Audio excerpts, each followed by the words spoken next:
निम्नलिखित में से कौन सा अग्नीय चट्टान का उदाहरण है? तो बेसाल्ट, चूना पत्थर और स्लेट और ग्रेफाइट। तो ये अग्नीय चट्टान का उच्चारण कौन सा हो जाएगा? तो ये बेसाल्ट, जो बेसाल्ट होगा ना, ये अग्नीय अग्नीय चट्टान का से संबंधित है। जो बेसाल्ट होता है ना, ये अग्नीय चट्टान से संबंधित होता है। उसके बाद से हम लोग आगे देखेंगे। कह रहा है कि निम्नलिखित में से कौन सा क्रांतरिक सेल का उदाहरण है? तो जो ऑप्शन नंबर सी है ना, ये क्रांतरिक सेल का उदाहरण है। ये ऑप्शन नंबर सी, संगमरमर जो होता है वो क्रांतरिक सेल का उदाहरण होता है। उसके बाद से क्या कह रहा है? इसके बाद से कह रहा है कि स्टेले स्टेलेक्टाइन एवं स्टेलेमेगमाइट में निक्षेपण होता है। तो किस में निक्षेपण होता है? कैल्शियम कार्बोनेट में इसका निक्षेपण होता है। तो ऑप्शन नंबर क्या हो जाएगा? ऑप्शन नंबर इसका सी हो जाएगा। तो स्टेलेमाइट और स्टेलेगमाइट में निक्षेपण होता है। तो किस में निक्षेपण? कैल्शियम कार्बोनेट में होता है। ऑप्शन नंबर ये सी हो जाएगा। उसके बाद से हम लोग आगे क्वेश्चन को देखेंगे। कह रहा है कि पिघले हुए मैग्मा से निर्मित चट्टान होता है। तो पिघले हुए मैग्मा से निर्मित चट्टान कौन सा होता है, बताइए? तो ये कौन सा चट्टान होता है, इधर देखेंगे।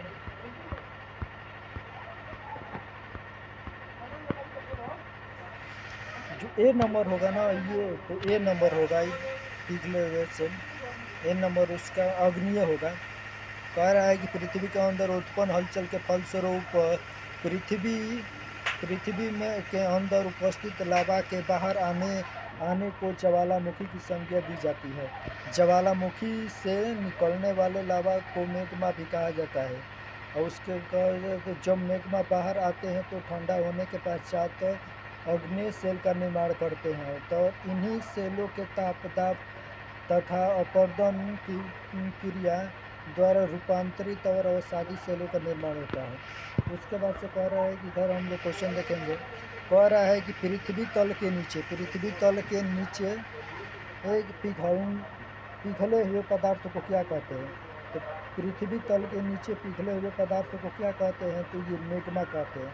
ऑप्शन नंबर क्या हो जाएगा? तो ऑप्शन नंबर ये डी हो जाएगा। मैग्मा के नाम से जाना जाता है। उसके बाद से हम आगे देखेंगे। पृथ्वी की पट्टी में मुख्य रूप से शामिल है। पृथ्वी की पट्टी में मुख्य रूप से क्या शामिल है, बता सकते हैं? ऑप्शन नंबर ये सी हो जाएगा। ऑप्शन नंबर क्या हो जाएगा? ऑप्शन नंबर ये सी हो जाएगा। सी हो जाएगा। उसके बाद से हम आगे क्वेश्चन को देखेंगे। पृथ्वी की पट्टी में सबसे ज़्यादा पाए जाने वाला धातु कौन सा है? पृथ्वी की पट्टी में सबसे ज़्यादा पाए जाने वाला धातु कौन सा हो जाएगा? तो एल्युमिनियम हो जाएगा। कौन सा हो जाएगा? तो एल्युमिनियम पृथ्वी की पट्टी में सबसे ज़्यादा पाए जाने वाला धातु है।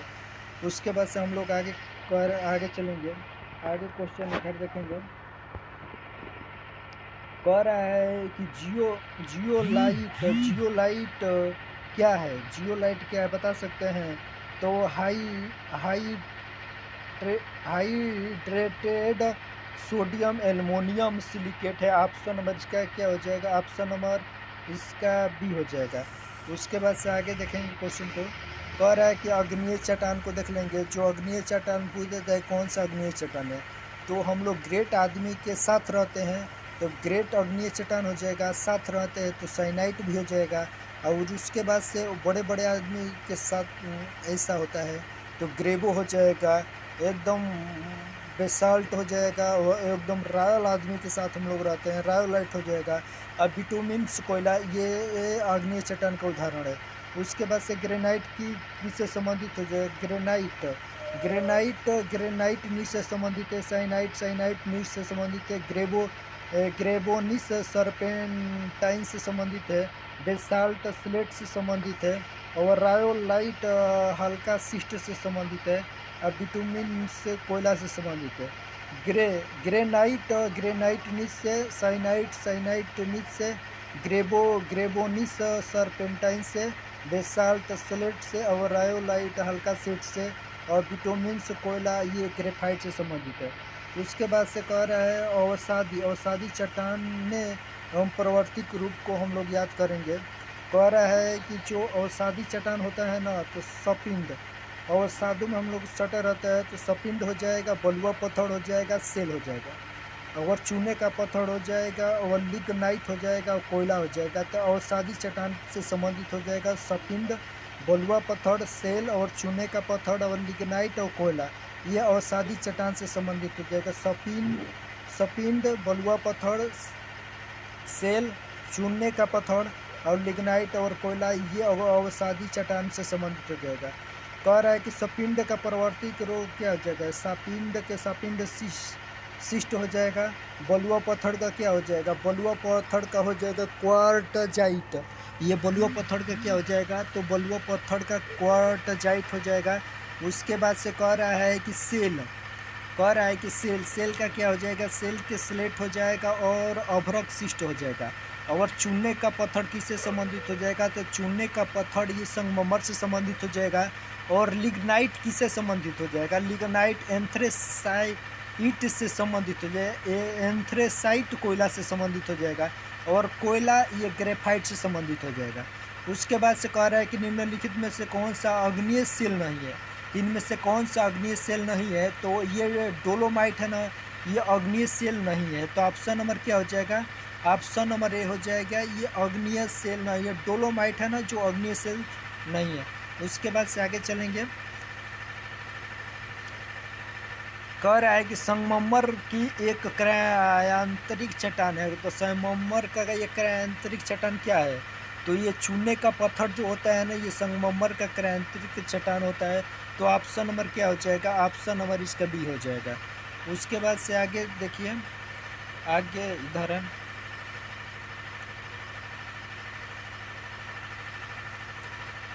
यहाँ से कह रहा है कि मेग्मे के ठंडे होकर घनीभूत हो जाने पर किस प्रकार के सेलों का निर्माण होता है, तो ये अग्नेय सेल का निर्माण होता है। ऑप्शन नंबर क्या हो जाएगा, तो ऑप्शन नंबर इसका बी हो जाएगा। मेग्मे के ठंडे होकर घनीभूत हो जाने पर किस प्रकार के सेलों का निर्माण होता है, तो अग्नेय सेल का निर्माण होता है। ऑप्शन नंबर क्या हो जाएगा, तो ऑप्शन नंबर इसका हो जाएगा ये हो जाएगा, अग्नेय सेल का होता है। उसके बाद से हम लोग आगे चलेंगे। आगे कह रहा है कि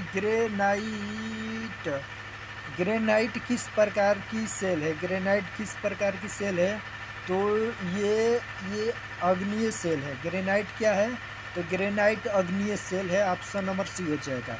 उसके बाद से आगे कह रहा है कि इनमें से कौन से अवसादी सेल है, तो अवसादी सेल, ये जो सेल अवसादी सेल है, तो ऑप्शन नंबर ये होता है ना, तो अवसादी सेल के अंतर्गत आता है।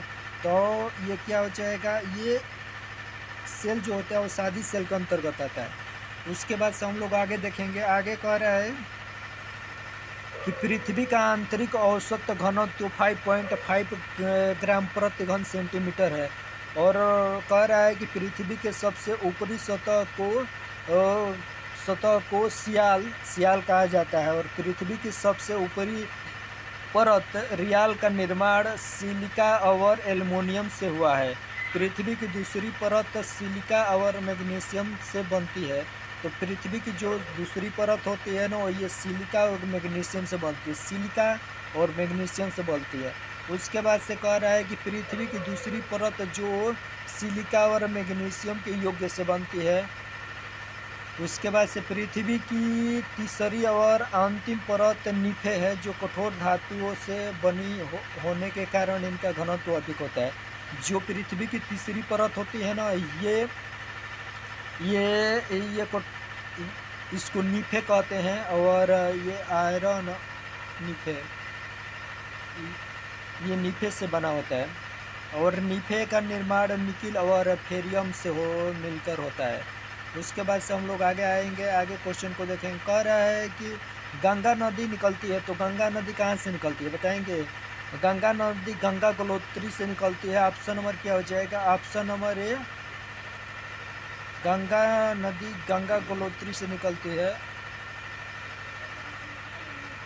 उसके बाद से कह रहा है कि उसके बाद से तिब्बत की सांगपो नदी भारत में किस नाम से जानी जाती है?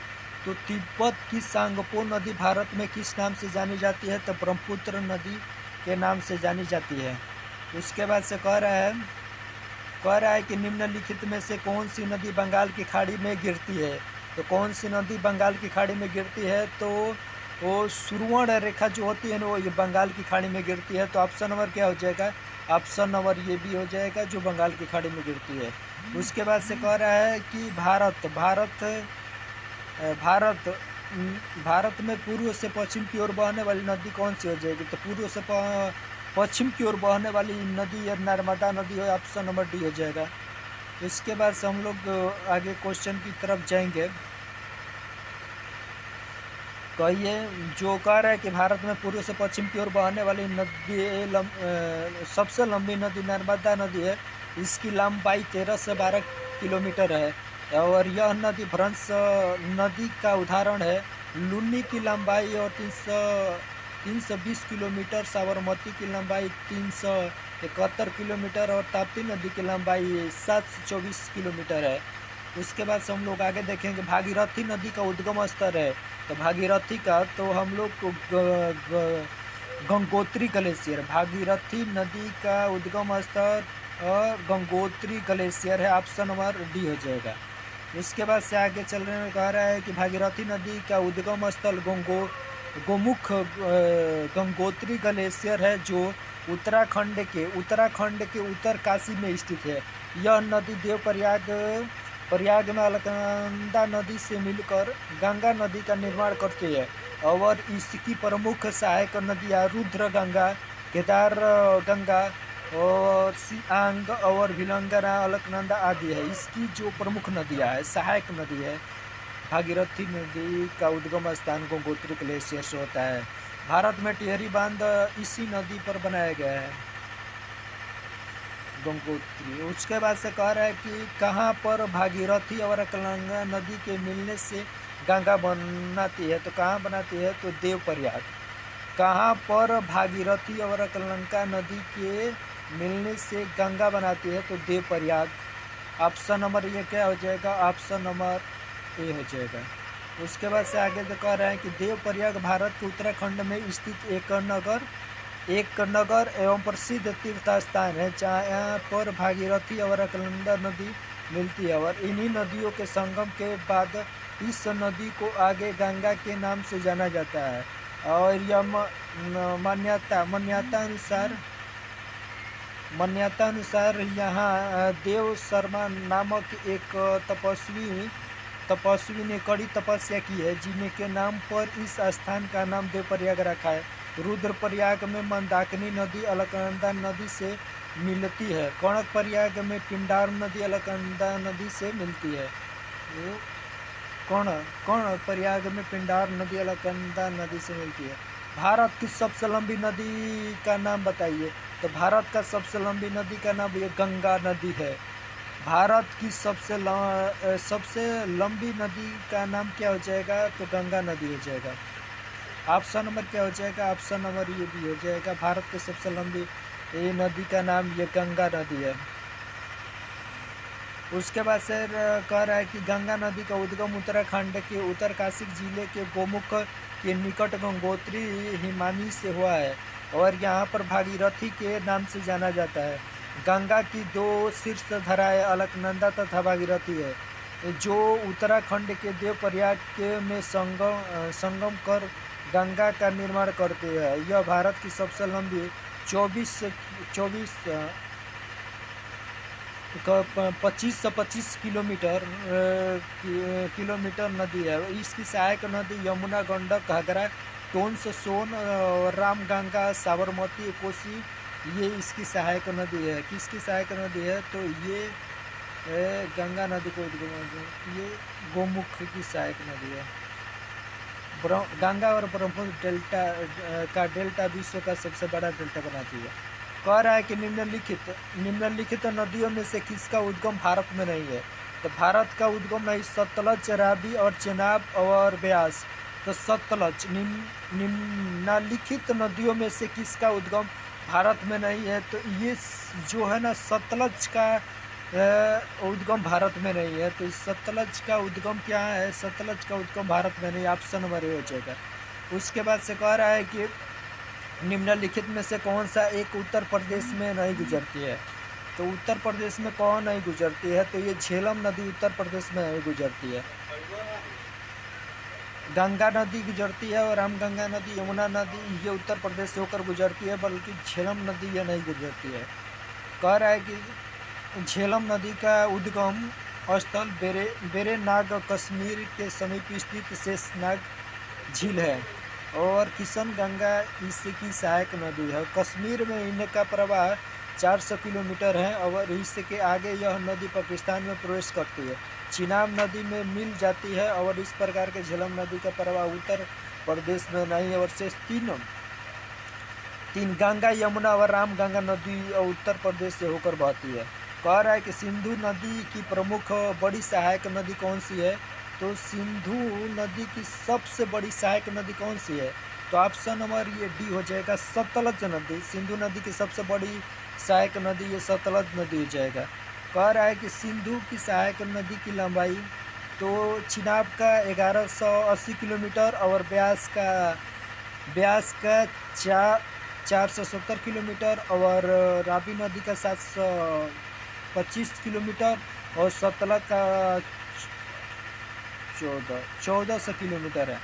उसके बाद से कह रहा है कि नाथपा झागिरी जल विद्युत संयंत्र का निर्माण निम्नलिखित में से किस नदी पर किया जाता है? तो ऑप्शन नंबर क्या हो जाएगा? ऑप्शन नंबर डी, सतलज नदी पर किया जाता है नाथपा झागिरी जल विद्युत संयंत्र का निर्माण। ये कहाँ किया जाता है? तो ये सतलज नदी पर किया जा रहा है। ऑप्शन नंबर इसका डी हो जाएगा। कह रहा है कि हिमालय में ब्रह्मपुत्र नदी उद्गम है।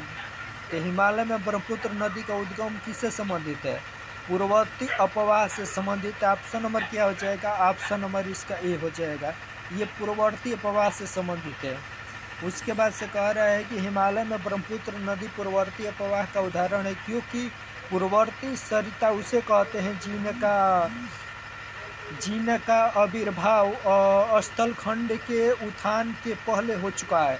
भारत में सिंधु, ब्रह्मपुत्र, सतलज आदि नदियाँ इसके के उदाहरण है। ब्रह्मपुत्र नदी का उद्गम स्थल चेमयुगुंड हिमानी है, जो तिब्बत में हिमालय पर्वत की कैलाश श्रेणी में करीब 51 से 50 किलोमीटर की ऊंचाई पर स्थित है। इधर आइए, ये मैराथन क्लास ये वन डे एग्जाम के लिए है। कह रहा है कि निम्नलिखित में से कौन सी नदी गंगा यमुना प्लान में सम्मिलित नहीं है? तो कौन सी नदी? ये जो कोसी नदी है ना, गंगा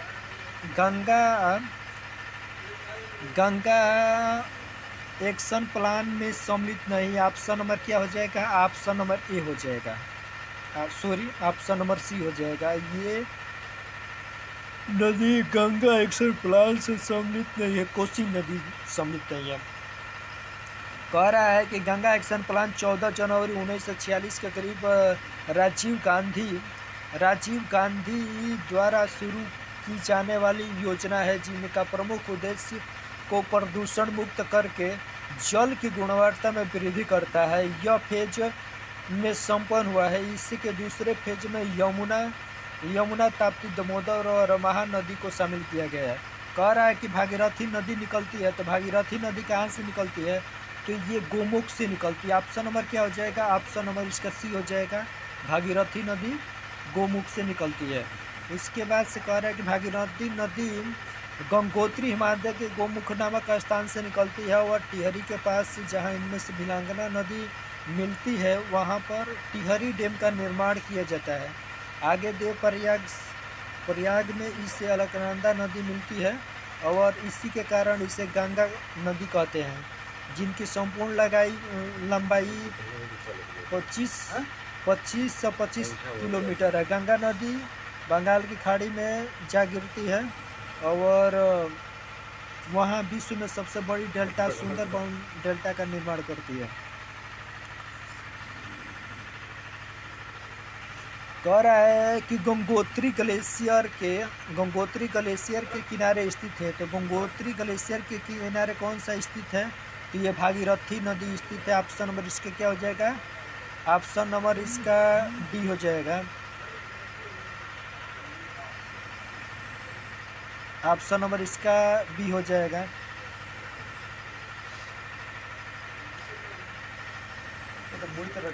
एक मिनट, ऑप्शन नंबर इसका भी हो जाएगा। उसके बाद से हम लोग आगे क्वेश्चन पर चलेंगे। कह रहा है कि गंगा नदी का उद्गम उत्तराखंड राज्य के उत्तरकाशी गोमुख ग्लेशियर से होता है। बेतवा नदी मिलती है, तो बेतवा नदी कहाँ मिलती है? तो बेतवा नदी यमुना से मिलती है। जो बेतवा नदी है ना, ये यमुना से मिलती है। ऑप्शन नंबर क्या हो जाएगा? ऑप्शन नंबर इसका बी हो जाएगा। ये बेतवा नदी कहाँ मिलती है? तो यमुना से मिलती है। उसके बाद से आगे चलेंगे हम। कह रहा है कि गंगा नदी का उदाहरण है। गंगा नदी किसका उदाहरण है? तो पूर्ववर्ती अपवाह का है, अनुवर्ती अपवाह का है, अक्रमवर्ती अपवाह का है कि परवर्ती अपवाह का है? तो ये पूर्ववर्ती अपवाह के हो जाएगा। ऑप्शन नंबर इसका क्या हो जाएगा? ऑप्शन नंबर ए हो जाएगा। ये पूर्ववर्ती अपवाह का उदाहरण है गंगा नदी। इधर